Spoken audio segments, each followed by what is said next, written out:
Si Alice Go daw, Chinese spy. Tapos nung nagkita sila ni Abalos, humingi siya ng tulong, yung Chinese spy, humingi ng tulong sa DILG secretary kasi yung Chinese spy may threat sa buhay niya. Ngayon sabi naman ni Abalos, tutulungan naman niya. Yung Chinese spy. Guys, I'm begging you, kausapin nyo ang inyong mga kaibigan habang nagiinuman, usapang lasing lang. Kasi pag usapang lasing, mawawala na yan sa, sa biases eh. Maintindihan nila. Oo. Diba?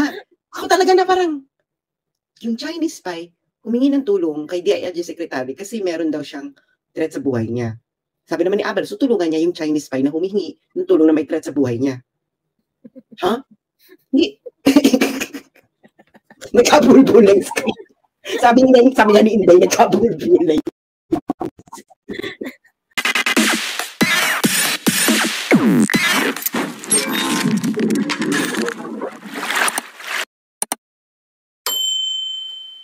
Nakakaloka lang. Sabi niya meron daw negotiation na nangyari. Sabi ni Ren Wonder, yes, may negotiation na nangyari pero hindi sila kasama.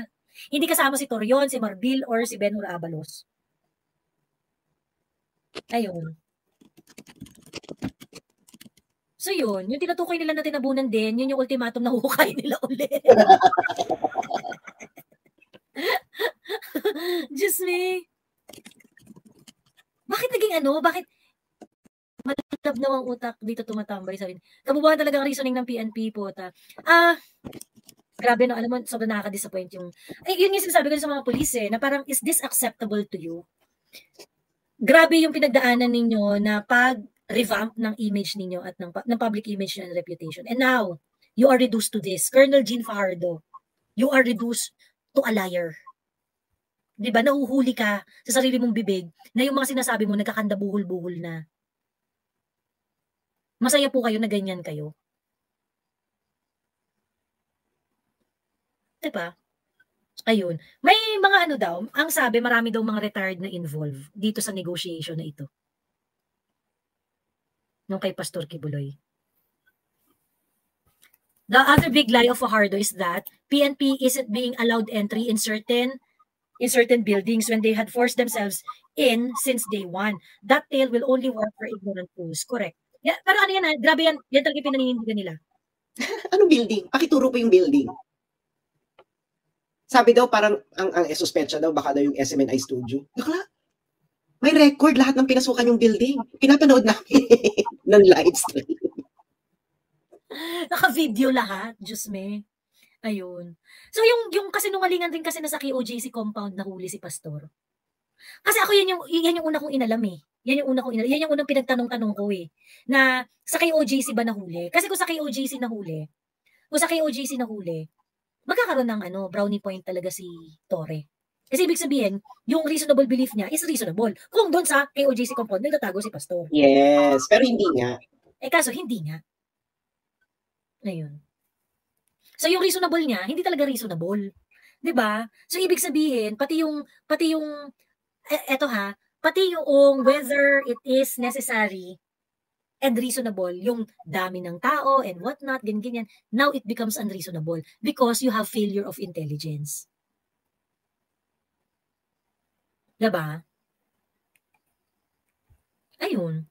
Yung building lang na important ngayon is yung building of evidence which is patong-patong na kaso sa PNP dito. Sabi kasi nasa Tamayong daw, sabi ni Tech Talksen. Galing raw siyang Kidapawan. Hindi naman sinabing sinabi sa mga bundok-bundok. Not necessarily sa Tamay. Yung Tamayong kasi nasa hindi naman yata yun ganun kalayo from the KOJC compound. Parang 1 hour lang siya or something like that. Ayun. Pero nasa Kidapawan daw tong si Pastor. Ayun.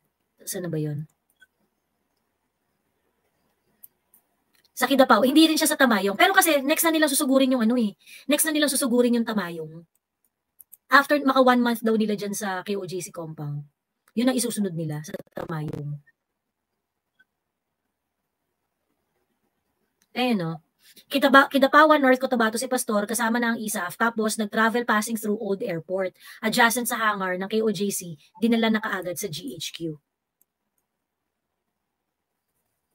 Ngayon.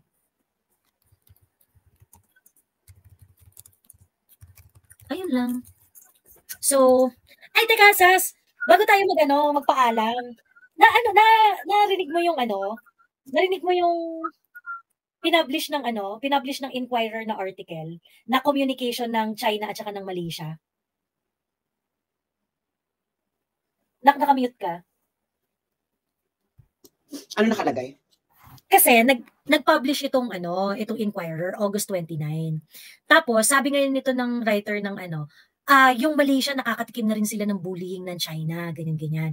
Tapos ni-reveal nila yung pinublish nila yung communication ng Chinese Foreign Kinembulor doon sa Ministry of Foreign Affairs ng Malaysia. So parang may letter na letter na pinadala. So parang sinasabi ng China, hoy Malaysia, itong pinag-aagawan na, kasi 'di ba meron yung mga pinag-aagawan disputed areas, ganyan. Hoy, itong mga to, kami ang sovereign diyan, sabi ganoon ng China.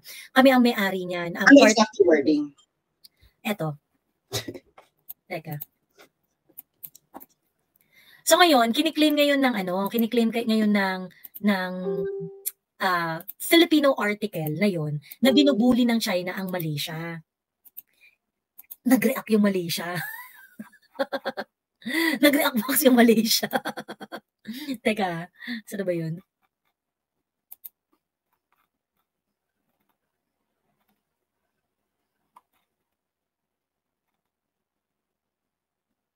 Ite, ayan. Ito yung article.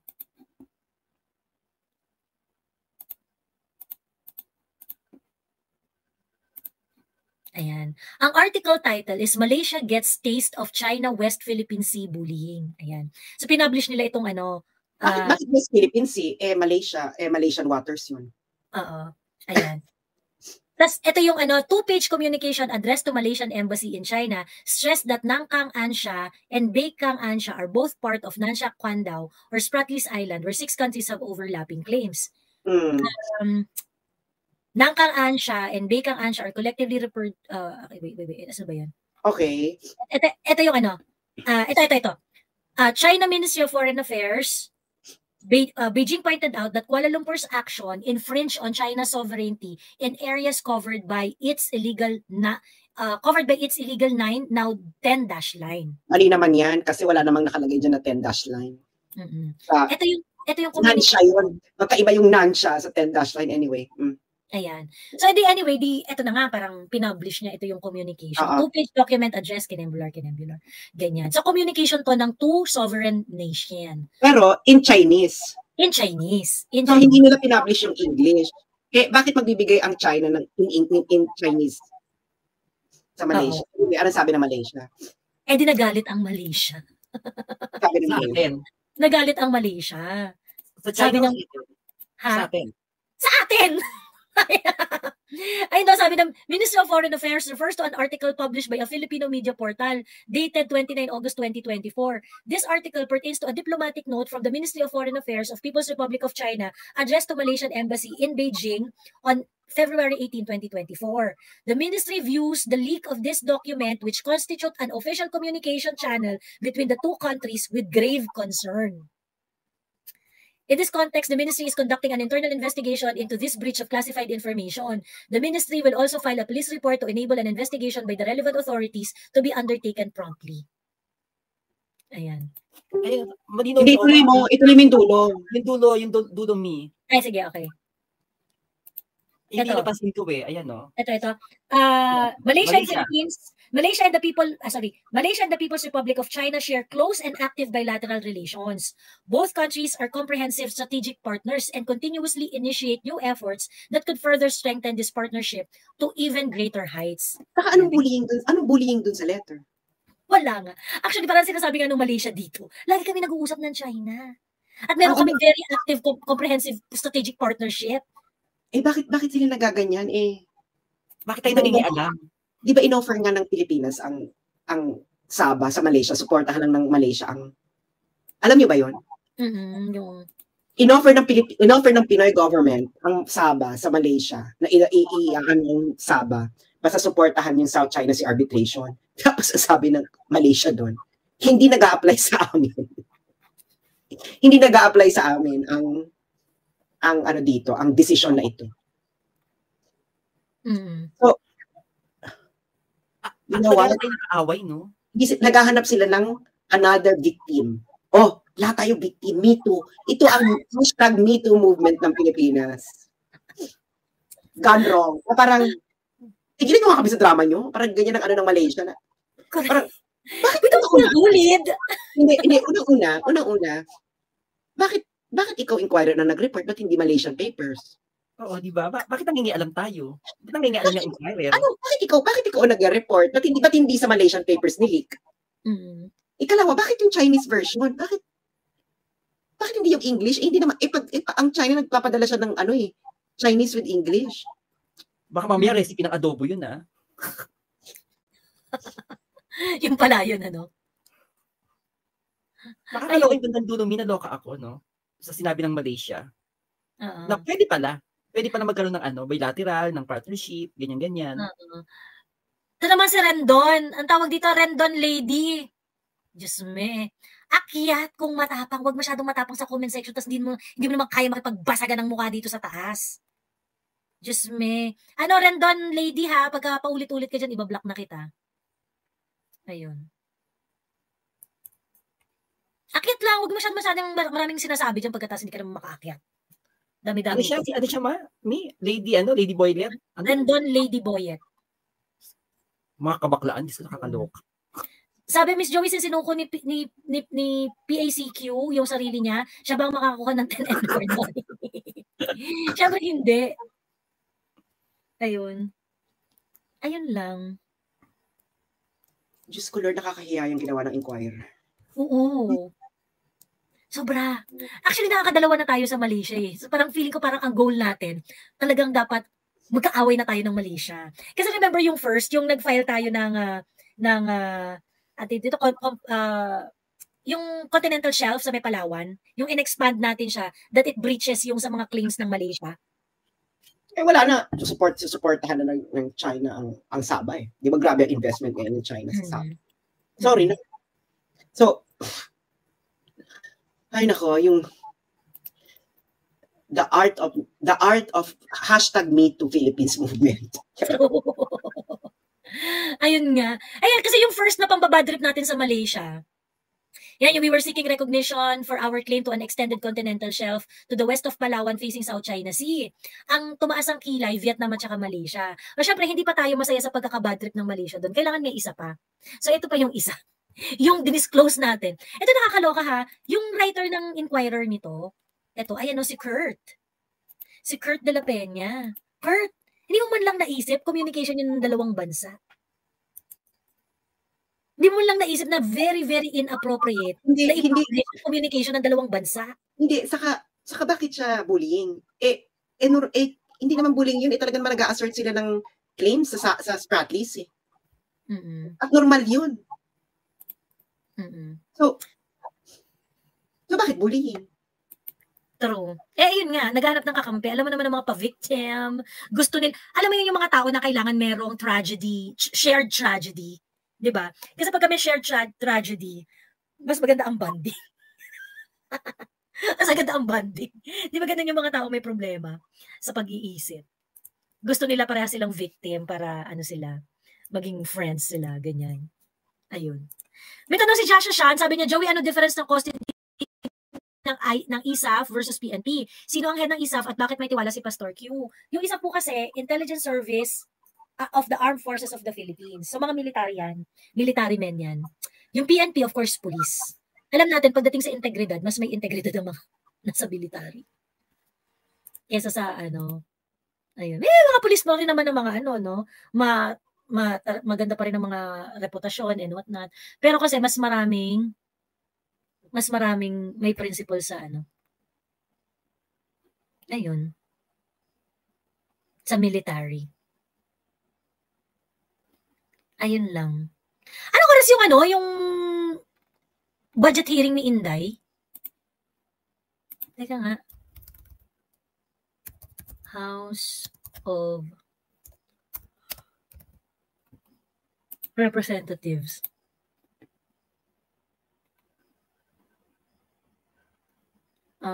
Session bulletin.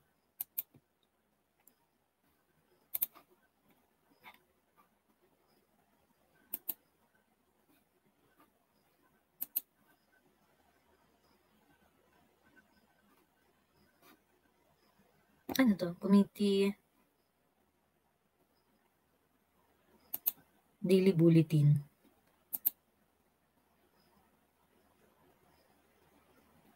Committee meetings.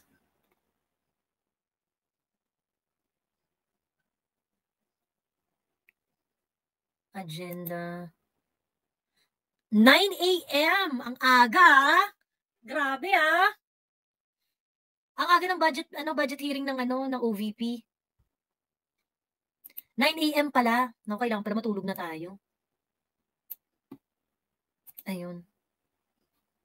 Sino kaya ang babarag kay Inday naman? Tapos ending sila ang mababarag. Gusto kong magsalita si Migs Nograles. Namamilay ka? Oo. Yung last time tingin-tingin lang siya, parang siya makapagtimpi, parang gusto rin niya makisawsaw. Ayun. Bukas pa yung kay Inday. Ay, oo! Hindi pa pala. Hindi, sa Martes pa pala. 9 na pala ngayon, 9. Lunes na. Bukas pa, 10. Oo. Sa Martes pa pala. Sorry. Ayan. Mamaya na po ba yung Hindi, bukas pa, Jack Sparrow. Sa ano pa? Bukas pa.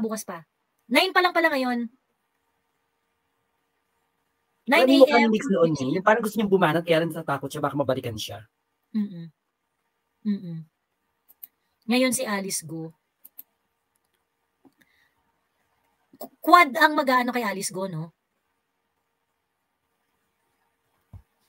Magsalita sana si Kong Marcoleta, basagin ng mga kasama. Oo nga. Actually, si Kong Marcoleta ngayon, ano na siya, nagiging, yung parang bumabalik na siya dun sa old Marcoleta that I know. Ayun. Is Joey, may message daw si Adrian.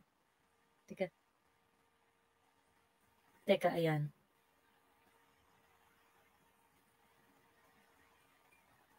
Ito. May chismak si Adrian. Teka, pinost niya eh. Hindi sumunod sa usapan namin si Black Rider na gagawing silent ang operation. Oh. Bakit?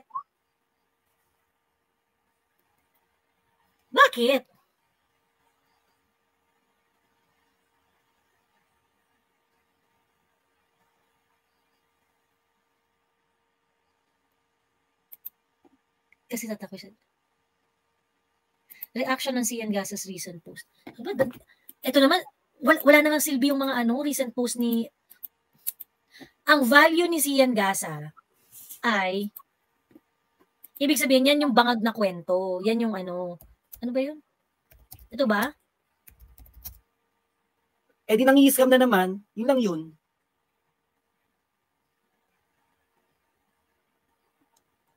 Bakit po ba mahalaga ang opinion niya? Usaping ito. Yun lang po muna. Bakit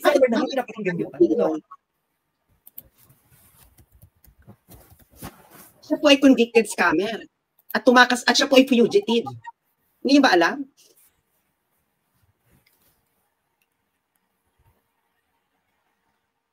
Basta nakalak ang profile, may in-stapa yan. Ikaw hindi nga nakalak yung profile mo, pero may in-stapa ka.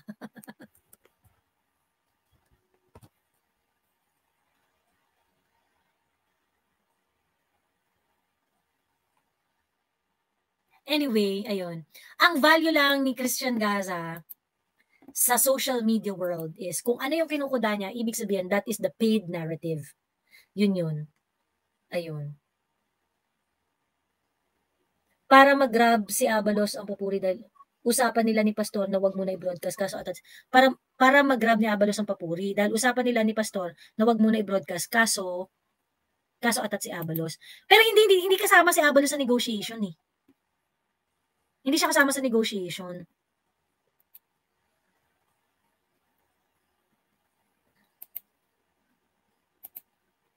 Ayun.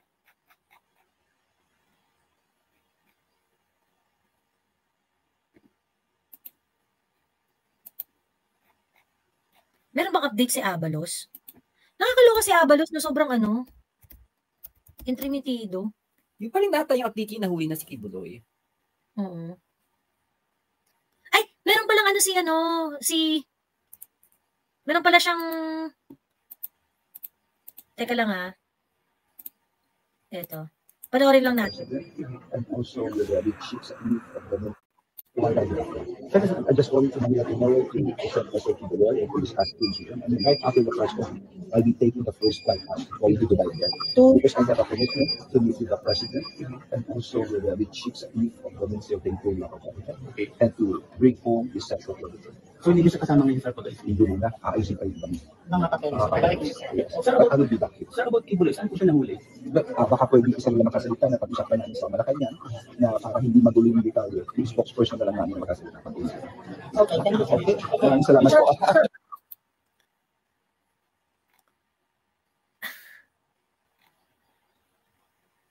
Yan ang salita ng taong caught off guard. Oo.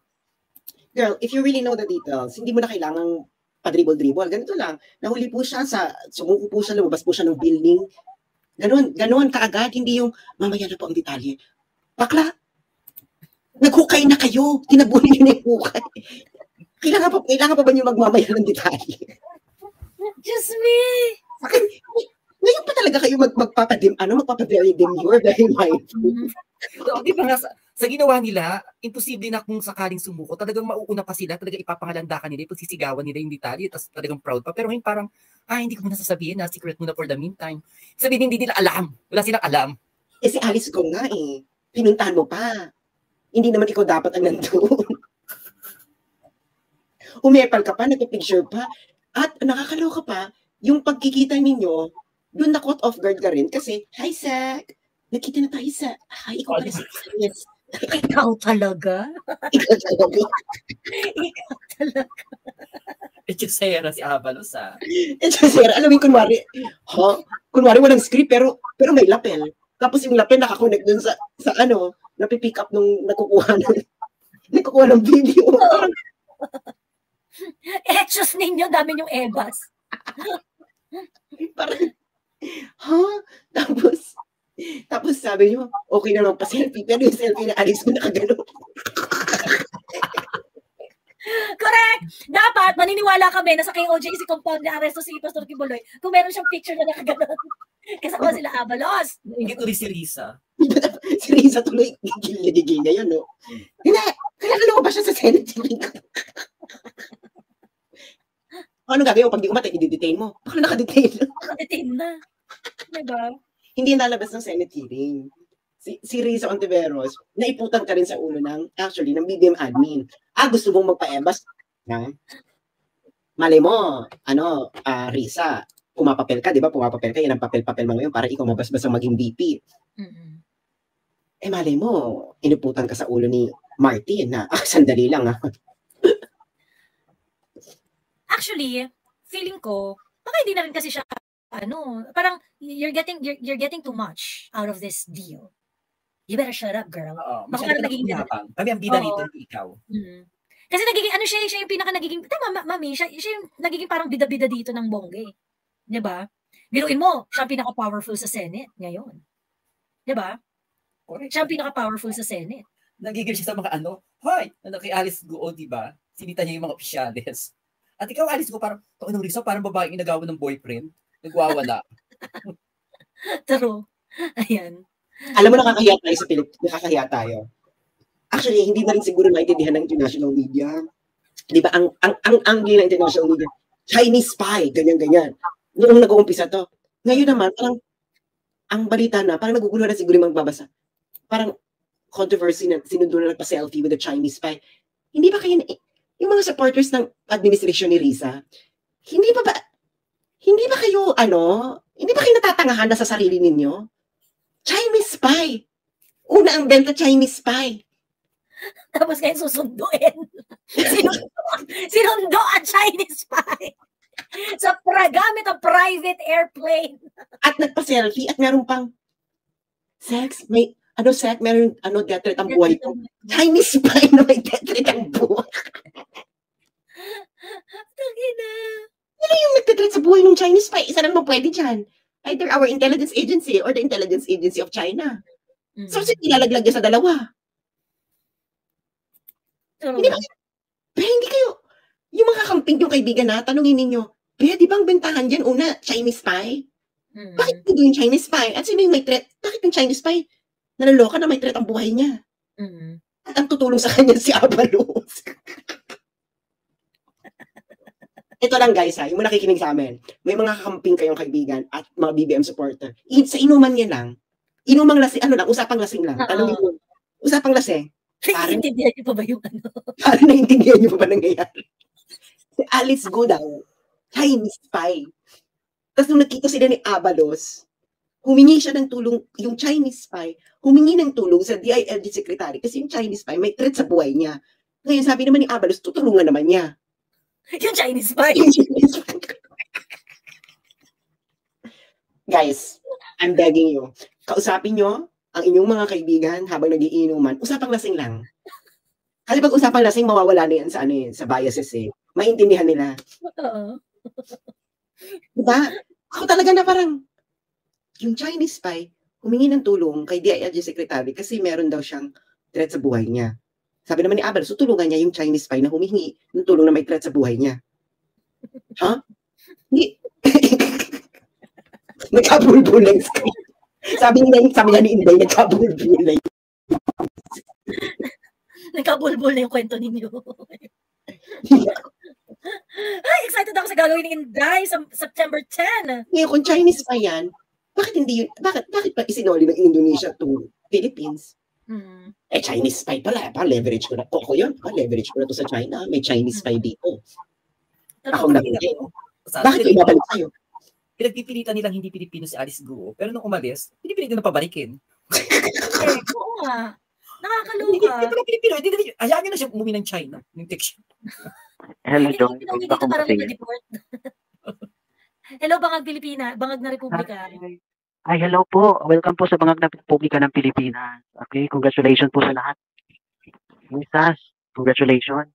At talagang nakuha na nila si Pastor Kibuloy. Dahil sa kabangag nila. Congratulations.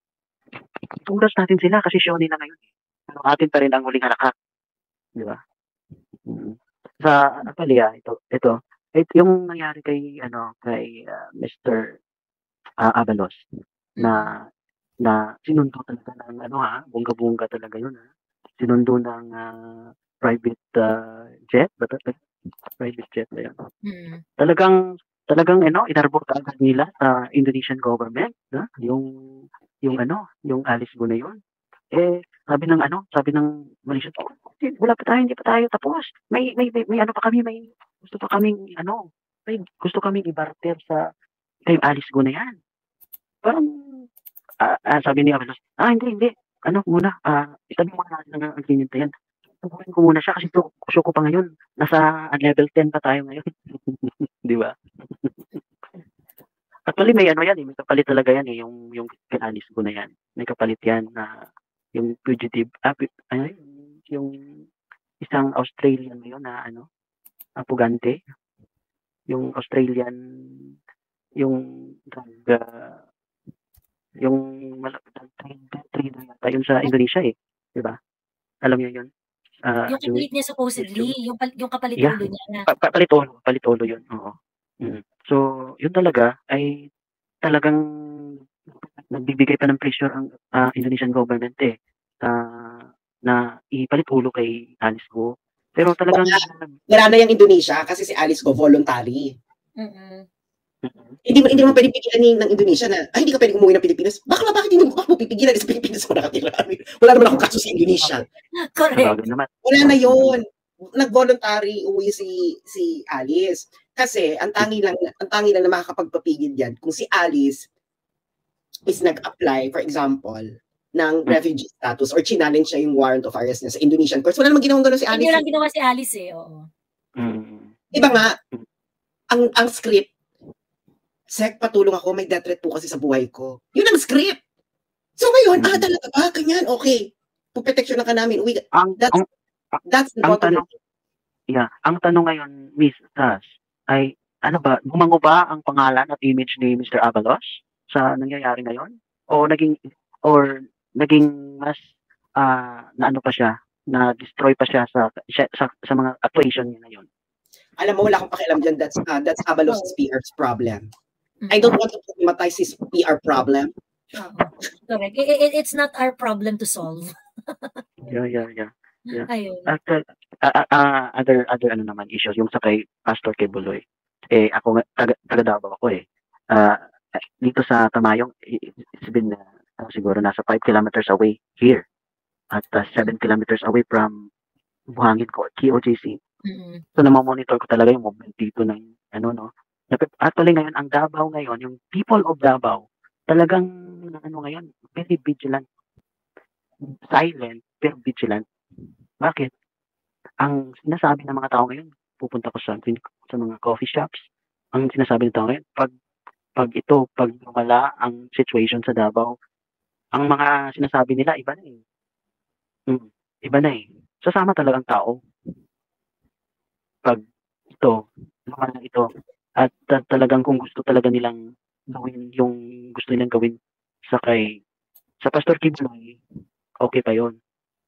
Kasi nga, may mga pa yun eh. Pero sa Duterte talagang parang hindi na acceptable for the Buenos, at saka sa mga taga Mindanao.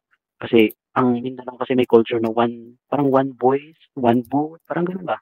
Solid vote or solid sympathy, ganun ang dito eh. Culture eh, iba, hindi siya division talaga na kahit na Muslim, Bisaya, Ilonggo, dito iba kasi tayo, may mga katutubo dito. Pero dito the same, parang may sympathy talaga. Pero yung mga ganyan kasi, mas better kung makikita natin yan as warm bodies. Mahirap magsabi nung marami pag hindi naman lumalabas sa rally. Diba? Yan na. Tama naman. Hindi pa lumalabas sa rally kasi hindi pa nila nakikita yung parang peak na or last part na talaga na gusto na or yung worth na nakikita nila sa mangyayari ngayon sa government natin. So, ako, as Davaoenyo, matagal na akong resident dito. Kaya ako voted here. So, sa akin lang, sa part ko talaga, sa amin, talagang ang pinag-uusapan ngayon ng tao dito, sana mag-separate na lang tayo as Mindanao Republic. Yun ang sinasabi ngayon ng tao dito. Iba na ang namin ang mindset eh. Kasi may kapayapaan kami pag mag-separate talaga ang Mindanao eh. We have a lot, huge natural resources, agriculture, industries. We have here. We have fruits here. Abundant fruits. Marami kaming dito. So, yun yung kahit na yung mga nasa coffee shop ka, ka doon, yun ang sinasabi ng mga tao. Mag-separate na lang tayo dito sa Mindanao. Yun ang masakit ng katotohanan yun. Pero yun ang damdamin ng taong bayan dito sa Mindanao ngayon. Kasi ano bang issue ngayon, di ba? Issue ngayon. Ang main issue ngayon is yung flood control project, yung baha sa Luzon. Bakit sila dito nagbigay ng mga na yan? Yung mga yung 5,000 ni speaker dito sa Davao. Bakit sila nagbibigay dito? Nangangailangan ang Luzon ngayon ng tulong. Kami kahit na may mga dito hindi kami ganoon na mukhang hindi na mag-ask sa government ng tulong. We are excellent here. Kaya namin mag-produce ng namin, magbayanihan. Kaya namin 'yon. Dapat nagbigay sila dyan sa Luzon kasi nangangailangan ngayon ang Luzon ng mga tulong, pagkain, 'di ba? Cash para maka-recover sila sa kanilang mga mahirap din kasi diyan kasi nga baha, di ba? Kasi kami dito hindi kami binaba talaga ng ganun eh. Hindi naman kami yung tawag nito yung dinadaanan ng bagyo, di ba? So, yun ang dapat na iisip ng gobyernong bangag na ito, no? Kami dito sa Mindanao, kahit hindi kami bigyan ng mga project, ng mga tulong na yan, yung mga karaban na mga na yan, wala, hindi kami nakatouch dyan. Kami kasi dito, sanay kami, walang politiko at mayroong politiko, sanay kami dito. Wala kaming pakialam kung magbigay sila, gustayin nila yung tira ng gobyerno dyan sa Central Luzon. Wala kaming kasi pakialam. you can survive. Yeah. Yun ang namin, hindi namin napifeel ang tulong ng gobyerno noon pa man. Napifeel lang namin nung panahon ni Duterte. Marami kasi niya mas madalas dapat mga once a month daw dapat yung ayuda sa Davao. Once a month?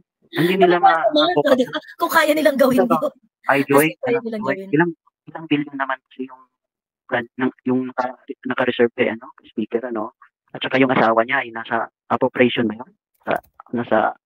Sila lang din kinakantot nila ang pera ng gobyerno. No? Mm. Sila-sila lang din eh. Yan ang tinatawag, Joy, na mafia factory.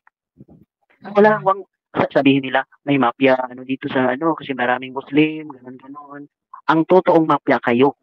Ikaw speaker, ikaw yung totoong mafia ng Pilipinas. Ha? Kasi kayo ang gumagawa at nagnanakaw ng pera ng taong bayan. Ina-allocate ninyo, kahit na 2 billion lang ang inaas ni Inday Sara para sa project niya. Alam mo, yun, major na inaas ngayon ng mga tao dito pag mayroong mga funerals, mga medical referrals, yung mga mag-ask ng help ng mga bills sa hospital. Saan sila pupunta dito? Sa Office of the Vice President. Kasi ilan lang naman ang binibigay ng DSWD? 5,000. Oh. Mabilis mag-process kasi si Inday. Mabilis kasi mag-process sa Office of Kasi the Vice President. mag-apply ka kasi ng kay BP Sara. Pagka ilang oras lang, nandyan na. Cash talaga na makukuha mo yun.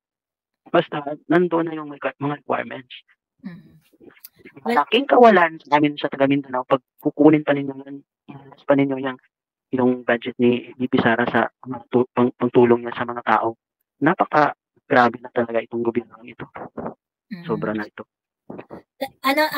Bangag na Republika, wait lang ha. Basahin ko lang yung ni Nunes. Sabi niya, kaya po I said before sa question na if it is beneficial for BBM admin, if the siege continues after 7 days, na it will be favorable to them. If no legal remedies have been done in the 7 days, it means wala na magagawa ang KOJC. So ang ending, sumuko si Pastor. So nakuha nila si Pastor, kaya favorable sa kanila. Currently, the power is with the admin, unfortunately. Wala naman ng admin pakailan ko ano ang tingin ng tao sa kanila. Huh? If no legal remedies have been done in the 7 days, it means na walang magagawa ang KOJC? Ano yun? Legal remedies. Lula. Ano yung kinsuranso gang? Meron po, it was the TPO. Ngayon, challenge nila ng BBM admin. Sumuko si Pastor, it's not because wala silang legal remedies. Again, Nula, no? Meron kasing level ang pag-iisip. Pag parati kang nanonood ng telenovela, hindi mo ito maintindihan. Pag parati kang nanonood lang ng mga prank-prank sa TikTok, hindi mo ito maintindihan. Pag parati ka lang nanonood ng mga maybe this time, ganon. Hindi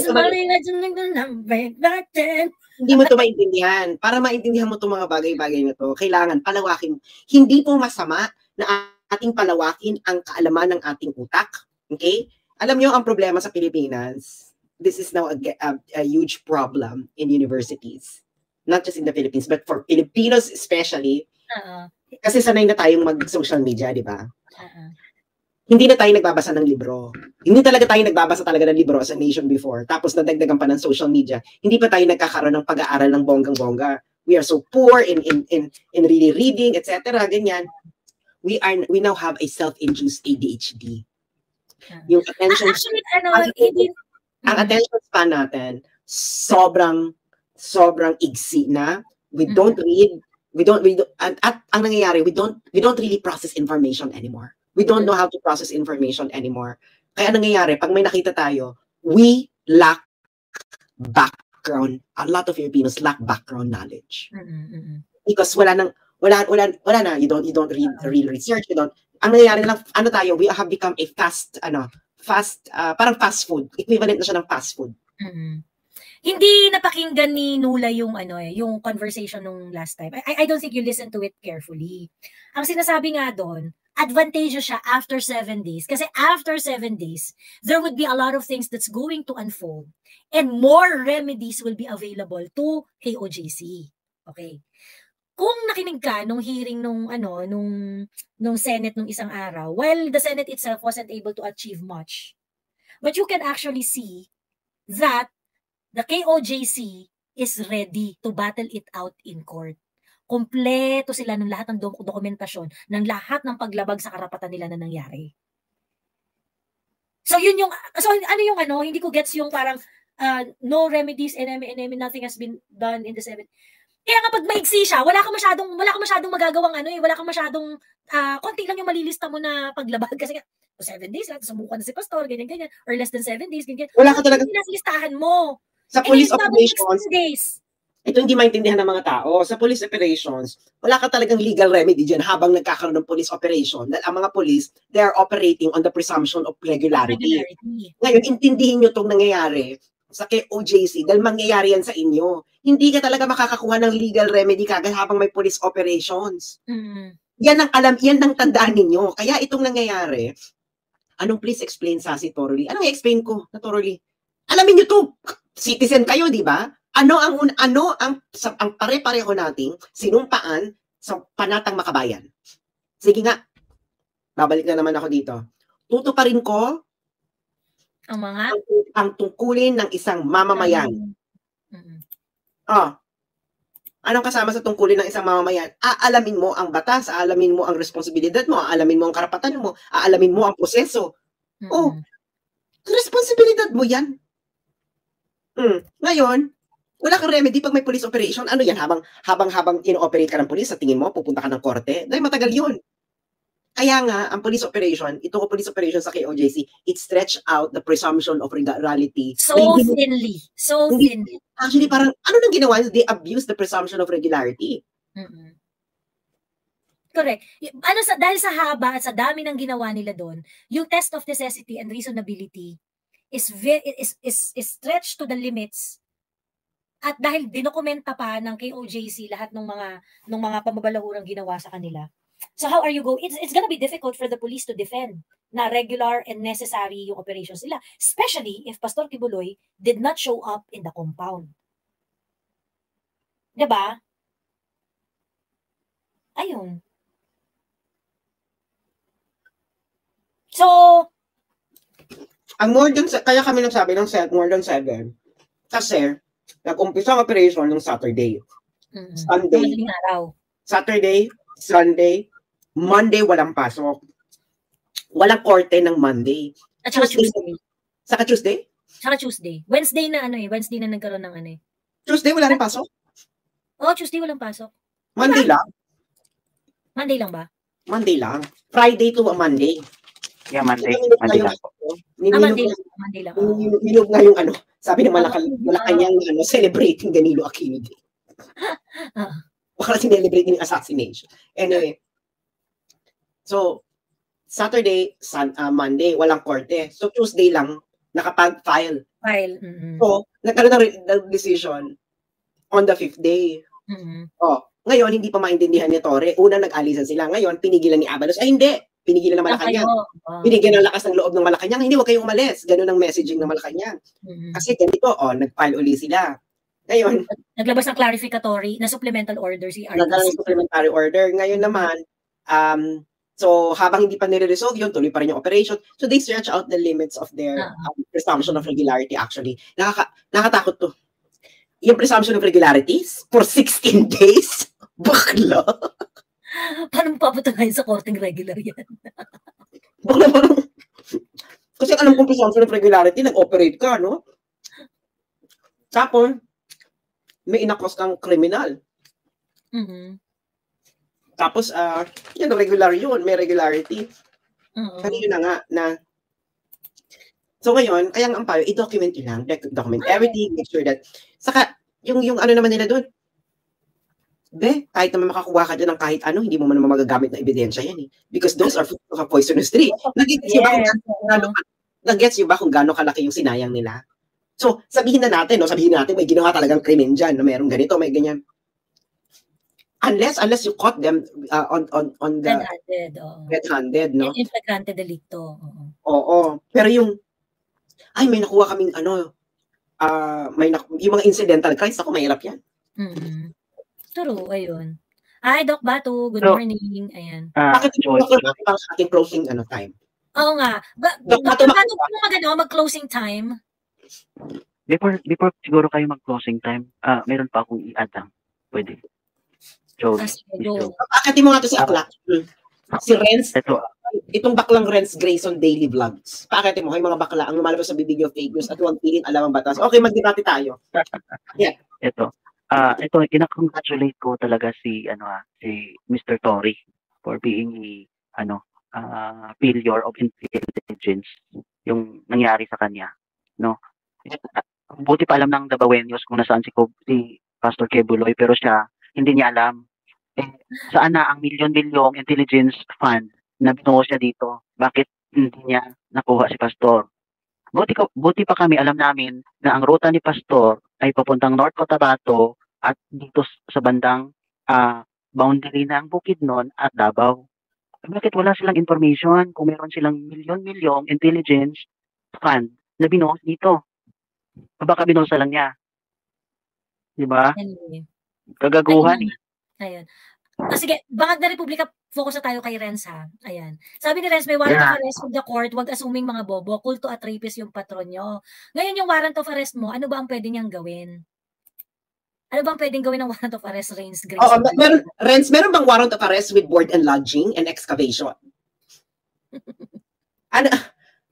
Renz, ano ang sabi sa rules of court at sa jurisprudence kung ano ang pwede mong gawin kung meron kang warrant of arrest? Ayun. Nag-reaction doon sa sinabi mo na kasi na naalala ko na, nag-reaction kasi sa sinabi mo na, kahit ano namang makuha nila dyan, it's going to be a fruit of the poisonous tree. Tapos nag-reaction, sabi niya, may warrant of arrest from the court, wag assuming mga bakla.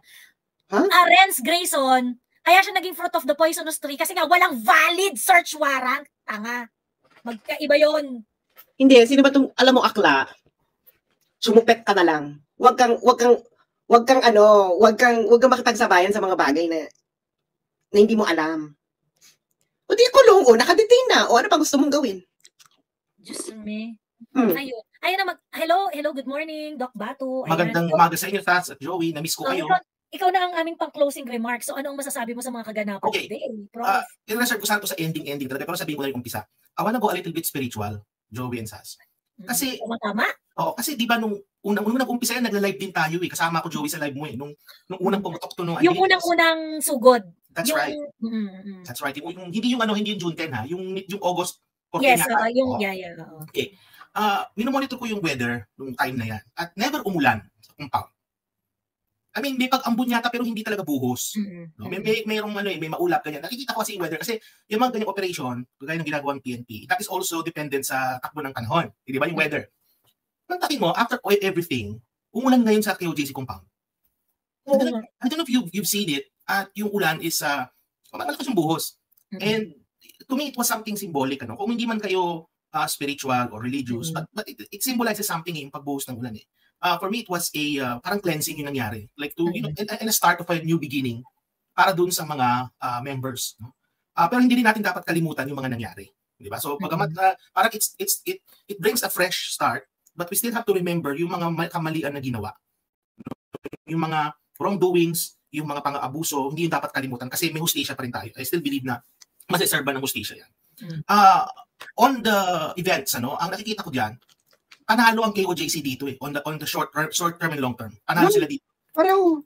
Oo, short term and long term panalo. Kasi short term and long term, na-establish na yung, kasi ang tingin sa kanila, kulto, ang tingin sa kanila mga sheep, no? Ganun ang tingin sa kanila ng Pero it turns out hindi sila ganun, no? Hindi ganun. Inaabuso yung mga members. Paano maabusuhin yung members? Ang ganda ng living conditions. Hindi ba? They are fed. Hindi ba? May magandang eskwela. May sarili sila. Ang lawak ng gulayan nila. Daming gulay. That's true. Ang daming gulay. Di ba? Ang ganda ng school. Yeah, ang ganda ng school. Mga trolls facilities, ang ganda ng facilities. Ang itsura ng paaralan ninyo. Oo. So dun sa mga nakikriticize sa KOJC na mga nasa ibang faith, tanongin niyo yung pastor niyo, tanongin niyo yung pari niyo. Saan niyo dinadala pera namin? Saan niyo dinadala yung tithes namin? Saan niyo dinadala? Bakit hindi kasing ganda ng KOJC kami? At remember, ang KOJC nagsimula lang ito ng 1980. Yes. 85. Yes. Ilang years lang ito? Less than 39. 39 ba? 1985. 39 years. 39 years lang nakapagpatayo ng ganyang kalaking, at magkano yung arena na yan, yung dome na yan? 10 billion ata, 9 billion. Alam mo, kasi I'm an economist. I actually did some calculation eh. Isip ko, okay, assuming 8 million yung members ng KOJC, assuming lang ha, let's say kalahati lang dun yung may income. Magkano lang ang average income sa Pilipinas? And let's say, hindi ko lang alam kung nagka-tithing yung KOJC kasi tithing ba 10% yun? O ito kung magkano yung gusto lang nila. Offering yata sila. So kung magkano, sa puso mo kung magkano. So, mag-assume ka ng certain percentage. So, I still think na walang nangyaring corruption doon on behalf of the KOJC leadership. Walang corruption. Kasi kung may corruption, hindi ganyan kalaki yung capital investment. Walang dome, wala yung ganong kalaki. Meron pa sila yung Prayer Mountain, may mga network yung SMNI sa kalat sa ibang lugar. Hindi alam kung bakit. Magaling sa pastor, ininvest niya yung pera ng KOJC. Oh, yun na nga. So yun din yung May investments pa kasi yan. Oo. So Hindi ko sasabihin, no, because that's private matter ng religious group. Yung pera nila, yung pera ng OJC, in-invest yan. Kaya pag tinanong yung mga taga Davao, alam nila yung investment. Hindi ko sabihin kung ano, no, kasi nga that's their personal, that's their private. Oo, ano siya. So, yun talaga mga businesses yun. At hindi lang basta-basta businesses. Yun lang yun, naman sabi ko. Kaya lumago na lumago yung pera nila. So, hindi lang yun galing sa contribution. So, kaya nga makikita mo na, ang ganda kaya ng ng SMNI.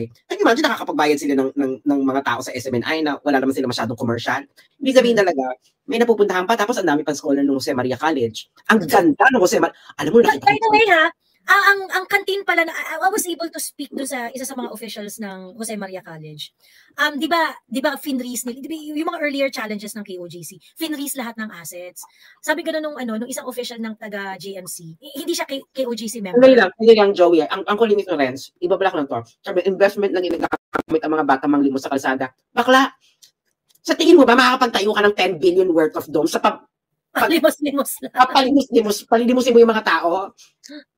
Pakatanga, Diyos me. Alam ko, nag-uumpisa yung KOJC, yung mga members talaga, nagre-raise sila ng funds for the church. Hindi sila nagpapagbuhos, nagbibenta sila ng mga ng mga, pasalubong, yung mga pasalubong, hindi polimos yun.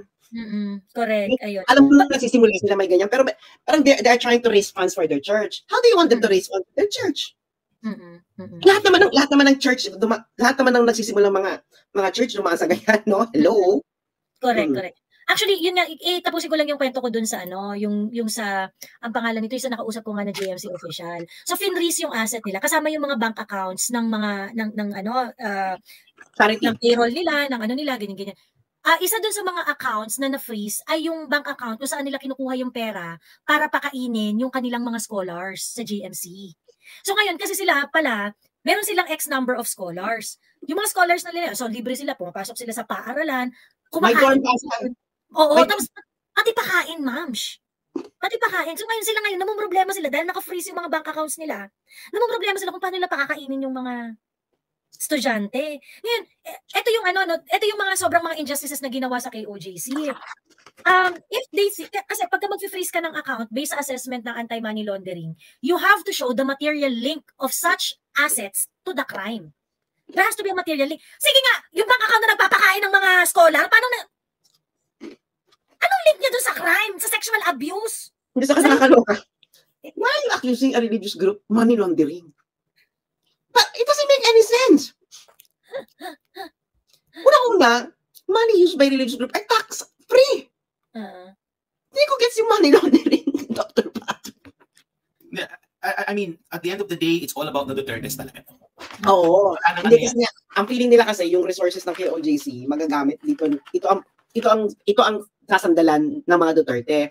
Ito lang ibig sabihin nila, alam nilang hindi magnanako ang mga Duterte. So, kailangan sumunod ng mga Duterte sa may pera. At alam nila na may pera na pwede lang sandalan ay KOJC. Kaya kanino mga bank accounts ang pinris? KOJC. Lahat ng pwedeng, bakit hindi mga bank account? Bakit hindi bank account ni Duterte? Bakit hindi bank account ni Sebastian? Or di ba, ang dami nilista no ni Trillanes doon sa Bicoy, bakit hindi yon? Kasi alam nyo na itong mga Duterte, wala talaga mga pera. Hindi sila nagnakaw. Kung mga magnanakaw po yung mga nangurakot, dahil nakipag-contest yan ng bilihan ng congressman, ganyan ang kalakalan sa Pilipinas. Ngayon, bakit wala kakampi si Sara ng mga congressman? Dahil wala siya pambayad sa mga congressman. Simple. Hindi niyo alam yun. Kaya na Pilipinas. Kailangan mong bayaran yung mga congressman, kailangan mong bilhin niya mga yan. Yun ang may pera pambili. Si Tanby. True. Ayun. Yung, kasi di ba, Prof, Sas, isa dun sa mga allegation nila dati sa KOJC is yung parang nanghihypnotize daw sila ng members para yung mga members daw nila maghanap ng pera para sa church. Ganon. Di ba ganun yung mga nila, ganun yung mga parang sinasabi nila. I think, rooted to from, kasi I spoke to a lot of KOJC members, lalo na yung mga present ng 1985 pa. Sabi niya ganun, alam mo Joey, teenager ako nung nagsa-start pa lang yung KOJC, ganyan-ganyan. So kami ang gagawin namin, pupunta kami let's say sa Manila, magkakaroling kami, mag-aano kami, ganyan-ganyan. And then when, kunwari may target daw silang pera, and then when they get the money, they're going to return back to the church and give the money that they earned out of that activity. Sabi niya ganun, alam mo yung parang naging naging activity nila, na parang pagka dumarating yung let's say break nila lahat, ng mga friends niya, mga ka-age niya, sila magkakabarkada, pag-iisipan nila na parang, uy, ano bang gagawin natin para makagain tayo ng pera for the church, ganyan. I think yung hypnosis na sinasabi nila is rooted from this. Let's say kayo magkakabarkada, nagkaroling kayo. Oh. Let's say nakaipon kayo ng 20,000. You return the money to the church. Okay? Yung church ninyo, nung binigay mo yung 20,000, pagkabigay mo, after 1 week, ay, meron na siyang additional na paneling na maganda. Ganyan-ganyan. So, ngayon, imagine all of them doing that. Pagkatapos, every time na magbibigay sila ng pera sa church, may nadadagdag. May nag-i-improve. They see something that is being built. And I think, if you want to quote-unquote hypnotize people from working hard, you deliver and you show to them where their money goes. Ganun lang kasimple yun, no? Doing it, di ba? Ganun lang kasimple yun. Ang pinapakita ng mga tao ngayon, ang ganda ng living quarters ng mga church workers, ang ganda ng, isa lang ang kapintasan ko, no? Hindi ko gusto ang color palette ng Kingdom. Ano yung parang purple na may pula, na may yellow. I'm so sorry kay OJC, but prangka lang ako. Hindi ko gusto ang color palette. Pero alam naman yan sa SMNA, pinapalitan ko yung background ko sa SMNA. Naluloka ako na, ito lang, ganyan. Hindi ko gusto ang color palette. No? Hindi ko gusto ang color palette.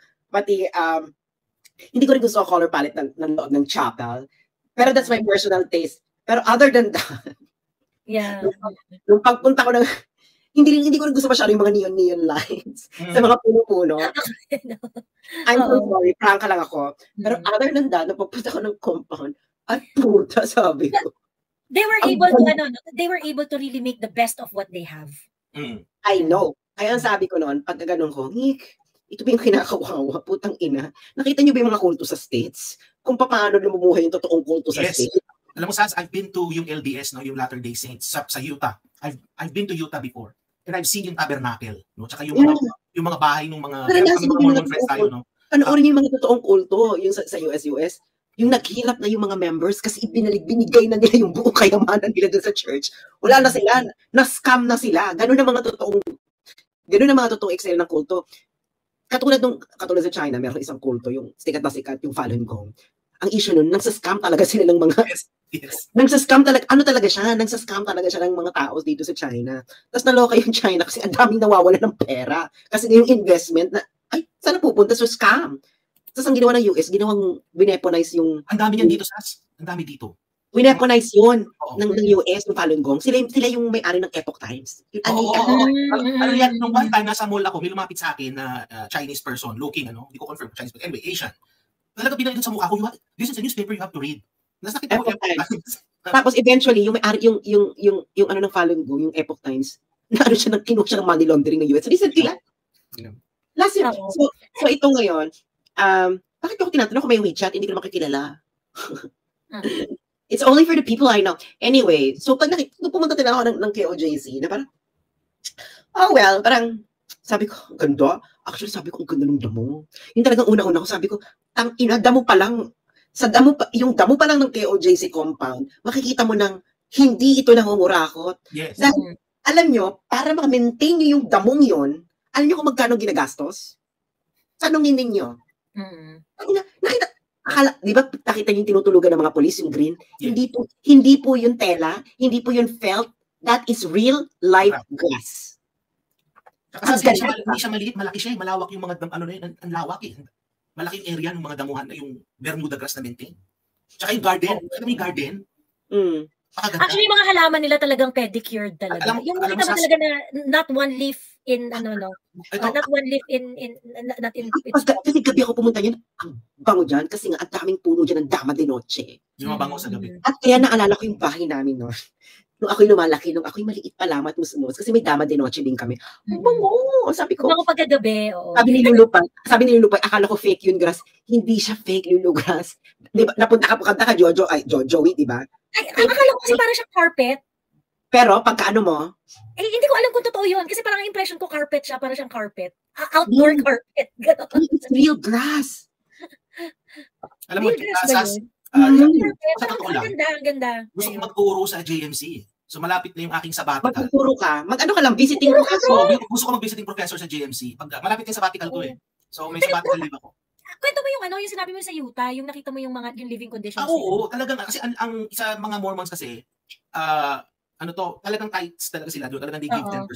Makita mo yung mga nila, talagang magarbo talaga yung kanilang temple, yung kanilang mas matindi sa KOJC, mas matindi. Tsaka doon kada corner ng kalsada may temple. Halos matindi ng ng control nila sa state of Utah, malakas 'yun. All over the world naman, 'di ba, may mga Mormons, 'di ba? So, pero makita mo yung pamumuhay nung kanilang yung mga leaders nila doon, ibang-iba. Tsaka hindi lang 'yun sa US kasi ang dami ring mga mega churches eh. Hindi lang mga Mormons, yung mga denominations ng mga Baptist. Makikita mo talagang yung mga leaders nila, they live in a life of luxury talaga.